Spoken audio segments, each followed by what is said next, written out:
Today's video is brought to us by Aventon. Aventon makes durable, dependable, high-performing e-mobility products that thrill and delight riders over and over again. Aventon manufactures all of their own components versus other competitors who assemble piece by piece from different manufacturers, and Aventon's frames are built to be compatible with most standard bike accessories. It's a superior product at an accessible price point. There's a wide range of models, and Aventon owns and oversees the design and manufacture process from soup to nuts. Now, I love my Aventon e-bike, and my kids do as well. They constantly keep taking it from me. But if you're interested in your own Aventon e-bike, they're running a special right now for the month of October of 2022. If you buy 2 e-bikes, they'll give you $250 off using the code here on the screen, buy 2, save $250.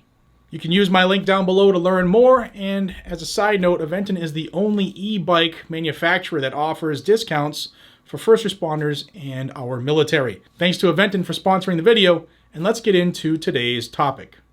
Hey everybody, welcome back to the channel. I appreciate your time. Thank you for watching. We've been following the New York case, specifically Gun Owners of America sued New York after New York thumbed its nose at the United States Supreme Court when they said in the New York State Rifle and Pistol Association versus Bruin decision that New York's gun licensing scheme was unconstitutional. Well, New York said, you know what, too bad. And Kathy Hochul and her cronies in the legislature made and signed into law the Concealed Carry Improvement Act, made most of the state a gun-free zone. You had to submit your social media information for 3 years to see if you had good moral character. You had to give information about everybody living in your home, including kids, and it's crazy. What they did was they actually made it more difficult to be a gun owner than it was before New York's laws were called unconstitutional. It was easier to become a gun owner in New York before the Bruin decision. So Gun Owners of America sued, and like I covered in the video floating above, if you haven't seen it, watch it. A temporary restraining order was issued by the court. Okay, Judge Sotheby said that he was going to give New York 3 business days, however, in order to give them an opportunity to seek emergency relief from the Second Circuit, which is what they did yesterday. Attorney General for New York, her name is Letitia James. You've heard her name here quite a bit before.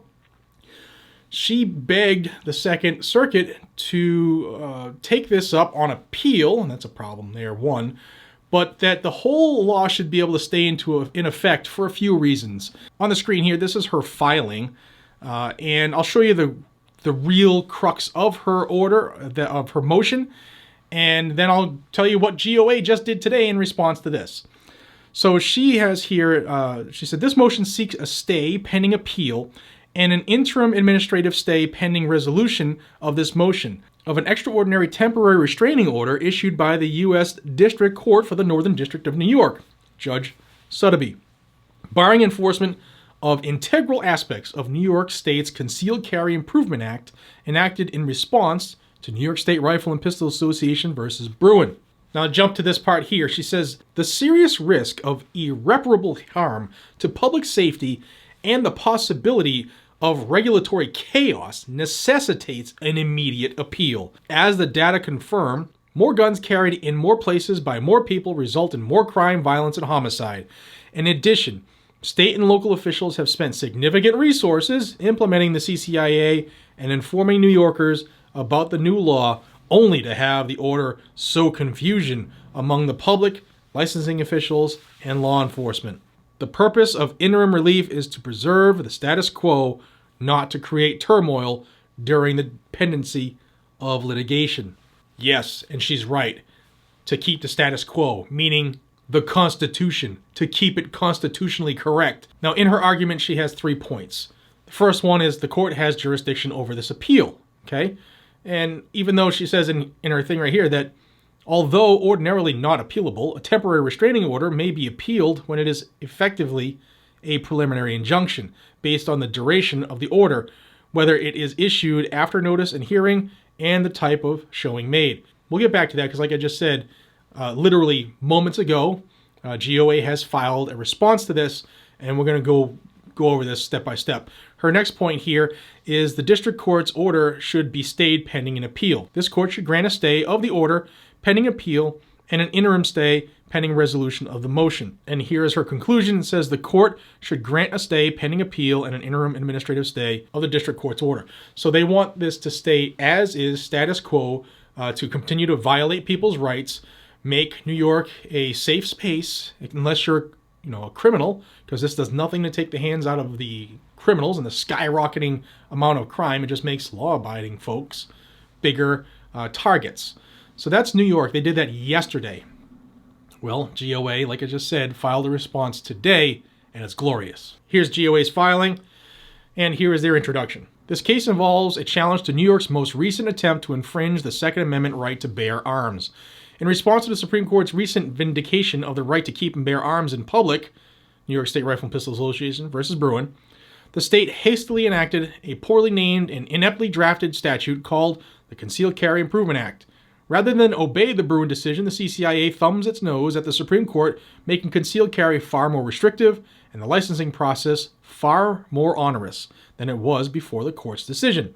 In the district court below, plaintiff appellees filed suit seeking to enjoin the CCIA's patently unconstitutional provisions, seeking both a temporary restraining order and a preliminary injunction. In response, the district court first offered defendant appellants the opportunity to submit briefing and to participate in oral argument, and only then issued a temporary restraining order enjoining certain parts of the CCIA, allowing others to take effect, and granting appellants 3 business days, 6 calendar days, to seek this court's review. Now we're talking about the Second Circuit here, the Court of Appeals. Inexplicably, waiting 4 days after the district court's order and leaving appellees and this court only 2 days to respond and decide.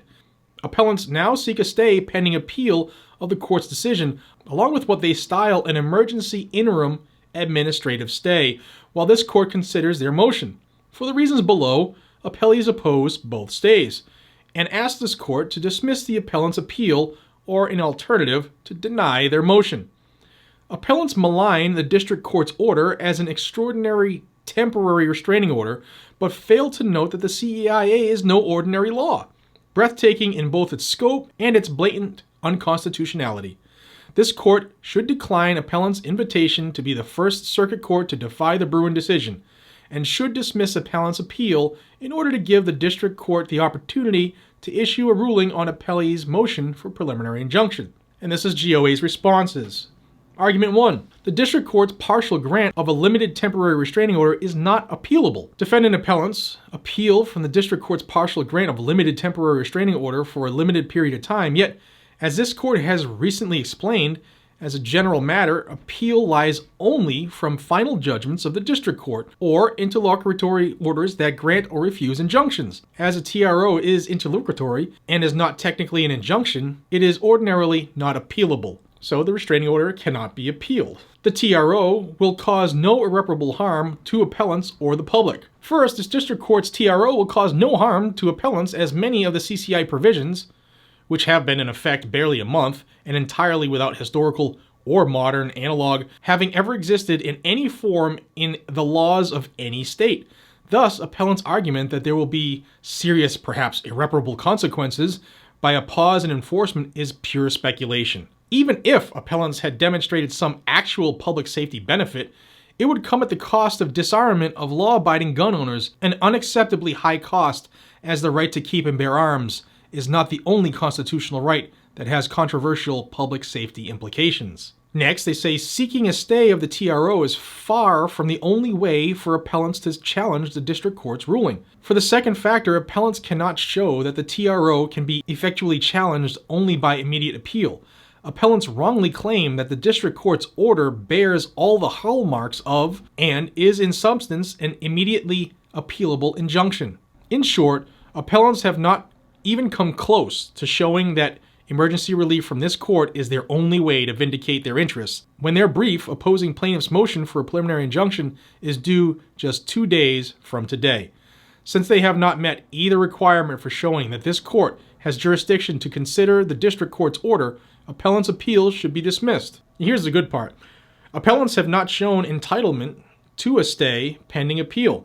Even if this court were to find that it has jurisdiction to choose to consider appellants' appeal of the temporary restraining order, Their motion should be denied, as appellants have made none of the required showings for a stay.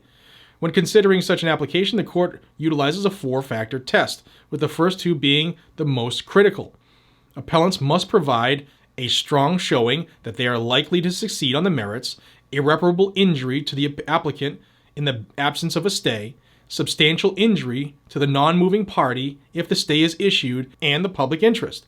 Moreover, a stay is not a matter of right, even if irreparable injury might otherwise result. Rather, it is an exercise of judicial discretion, and the party requesting the stay bears the burden of showing that the circumstances justify an exercise of that discretion. So what they're saying is, in order to get a stay, they have to show that they're more likely than not to win this case.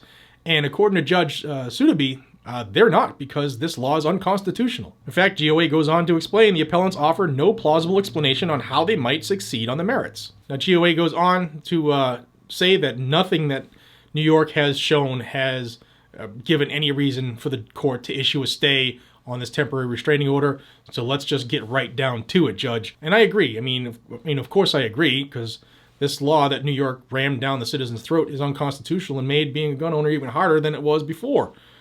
So we'll see what happens. This is a quick turnaround here. There's going to be a lot of moving parts here, and everyone is watching this case.